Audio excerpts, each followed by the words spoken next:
الله الرحمن الرحيم. وصفتنا النهارده جميله جدا ومفيش حد فينا ما بيحبهاش، خصوصا ولادنا بيروحوا يجيبوها من بره غاليه، وهي الحواوشي. هنعمله اوفر وانضف ولحمه بلدي ونضيفه وانت عاملاها في بيتك ومضمونه.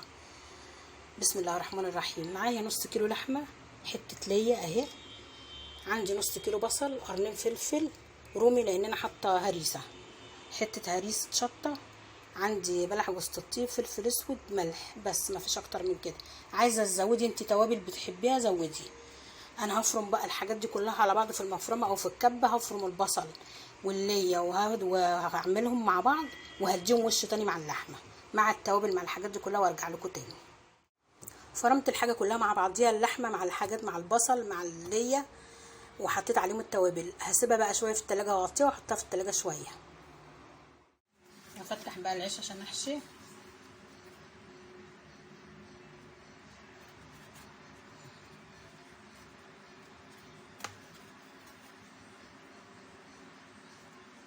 على فكره العيش ده لازم تفركيه من الدقيق او اي عيش، من قصدي من الرده اللي فيه، لان الرده ممكن تحرق لك الرغيف وتخليه مرر.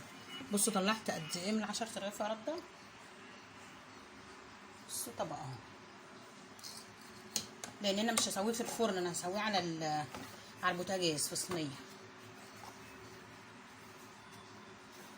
بسم الله الرحمن الرحيم.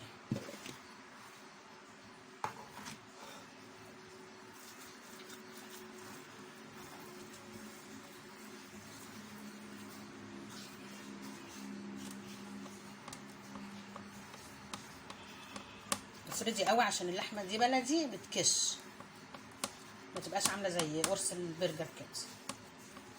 وتوصي انت عامله في بيتك عشان عيالك ما يروحوش يشتروا من بره.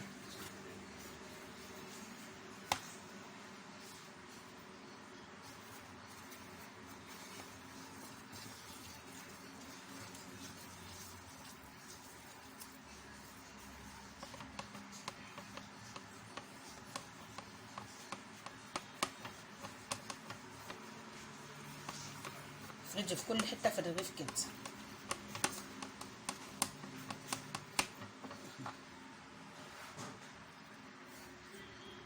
حشيت بقى العيش اهو، هبتدي اسوي. حطيت شويه زيت صغيرين قوي في الصينيه، والنار تبقى هاديه، يعني لا يعني ايه، لا عاليه ولا واطيه، تبقى النار مظبوطه كده. بسم الله الرحمن الرحيم.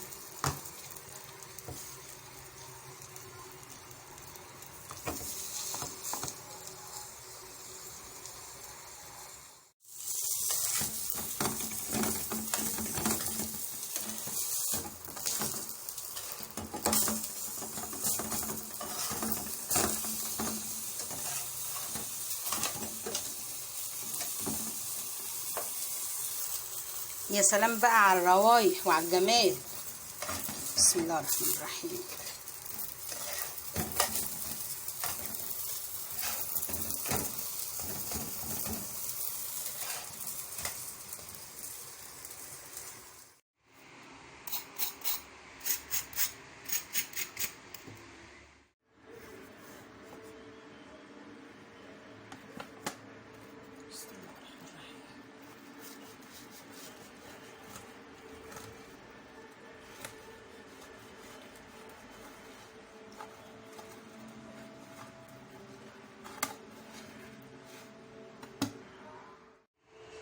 ايه رايكم بقى في الجمال ده؟